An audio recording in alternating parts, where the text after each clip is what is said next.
안녕하십니까. 2018년도 대학별 수시지원 전략 연세대 편입니다. 함께 보도록 하겠습니다. 우선은 연세대 수시 모집과 정시 모집의 전형별 선발 인원입니다. 같이 한번 보시죠. 학교에서 발표한 자료에 따르면 수시가 대략 1000명 좀 넘어가고요. 정시가 1500명 정도 됩니다. 여기 혹시 남학생들 좋아하시는 이 당구장 표시 같은 경우에는 의예과 치예과를 선발하는 모집 전형입니다. 제가 이제 요 전형을 중심으로 그리고 말씀을 드릴 텐데요. 물론 진리자유 전형 몇 개 전형에 대한 언급을 드릴 겁니다. 여기서 제가 잠깐 언급을 하게 되면 수시 모집 같은 경우에는 현재 이 인원은 예상 인원입니다. 예상 인원. 예상 인원이 뭐냐? 학교에서 이렇게 학생들을 선발하고 싶은 겁니다. 이 인원 비율, 인원 수처럼. 하지만 두 가지 원인 때문에 이 인원을 다, 특히 이 수시 인원 같은 경우에는 이 인원을 다 채우지 못합니다. 첫 번째, 최저 학력 기준을 만족 못해서 탈락한 친구들.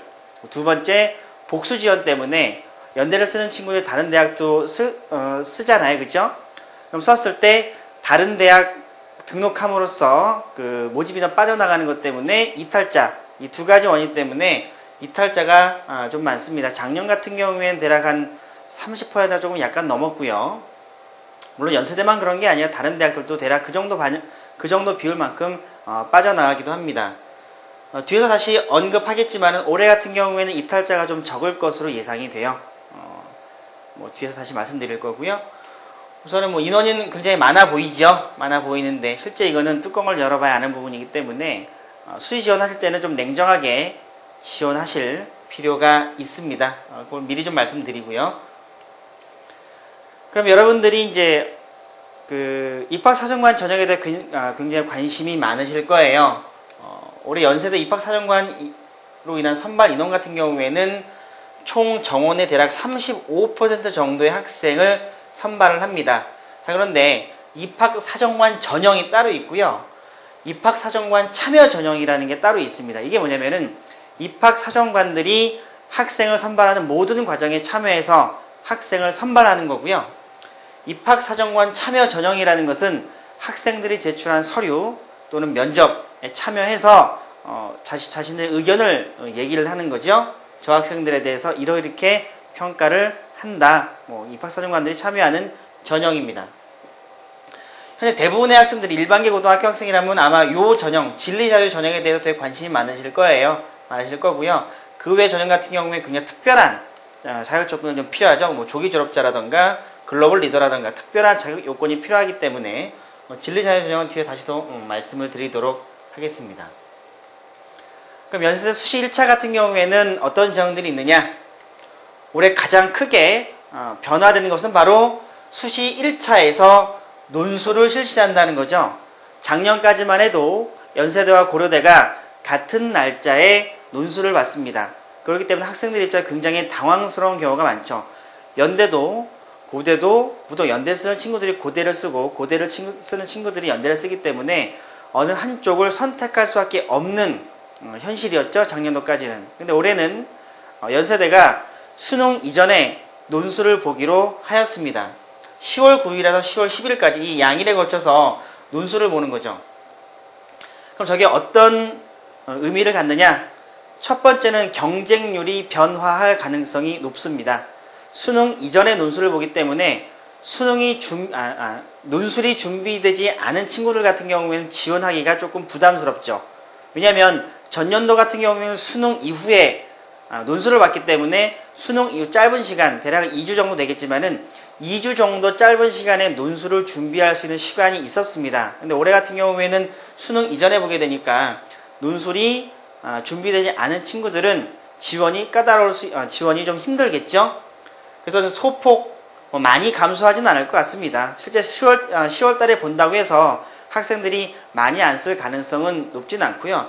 아마 이제 논술학원 선생님들하고 얘기를 좀 하다 보면 지방 학생들이 조금 올라오기가 또는 학교 여러 가지 학교 여러 가지 좀 요구하는 사항이 있겠죠. 학교 빠지고 올라가야 되고 그런 부분이 있기 때문에 아마 지역 학생들에 대해서 일부 아주 뭐 지역 이 논술 시험 보는 데 대해서 뭐 제약이 있을 것이다 라고 얘기하지만 시험 날짜로 봤을 때는 경쟁률은 전년도보다 소폭 감소할 것이다. 또 하나는 수능 이전에 보기 때문에 학생들이 신중하게 지원할 가능성이 높다는 얘기죠. 이게 무슨 말이냐면은 보통 수능 이후에 논술을 보기 때문에 학생들이 뭐 작년까지 어떻게 연대, 고대, 수시를 2차를 지원했었냐면 수능 성적, 그 모의고사 성적이 잘 나오는 편입니다. 잘 나오는 편인데 보험용으로 드는 친구들이 간혹 있다는 경우죠. 무슨 말이냐면은 연대를, 고대를, 수시를 지원하는 친구들이 혹 내가 만약 성적이 안 나올까 그것 때문에 보험용으로 뭐 표현이 그렇긴 하지만은 들어놓는 경우가 좀 있어요. 그렇기 때문에 일정 부분의 결시율이 있는 거죠. 근데 올해 같은 경우에는 수능 이전에 보기 때문에 학생들이 반드시 수능을 볼 경우가 대단히 높다. 전년도보다 수능을 반드시 응시하는 학생들이 매우 높을 것이다. 그래서 전년도보다 결시율이 높지 않기 때문에 연세대 입장에서는 좋은 학생들을 뽑을 수 있는 기회가 늘어난다고 볼 수가 있겠죠. 그래서 결시율이 높지 않기 때문에 전년도보다는 이탈자가 적을 것이다 라고 조심스럽게 예상을 하는 겁니다. 그래서 제가 앞에서 말씀드린 것처럼 수능 최저나 뭐 타대학 중복 지원 때문에 이탈하는 학생들이 올해는 좀 적을 것이다. 그래서 그러니까 수시로 붙는 친구들이 많기 때문에 정시로 넘어가는 인원이 좀 적을 것이다. 그러니까 수시에서 미치원된 인원이 정시로 넘어가기 때문에요.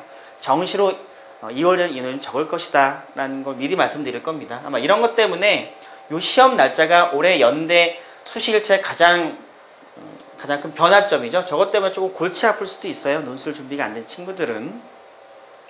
뭐 수능 최저는 다 아실 것이고요.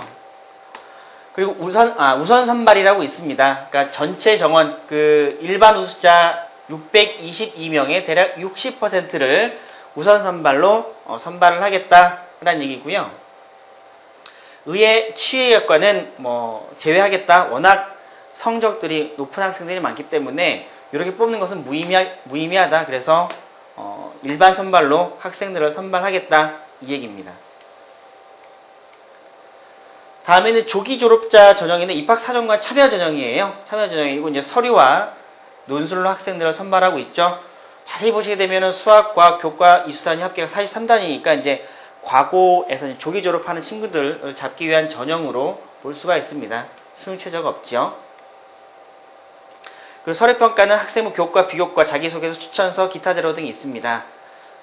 미리 좀 말씀드리면요.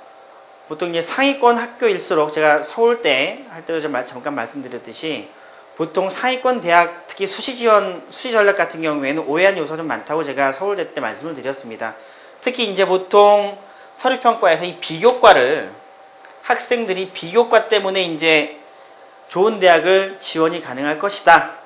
뭐 그런 경우들이 좀 있었습니다. 그래서 아마 제 기억으로 한 2년 전쯤에 모 특목고를 중심으로 국제봉사활동을 뭐 가는 학생 되게 많았었어요.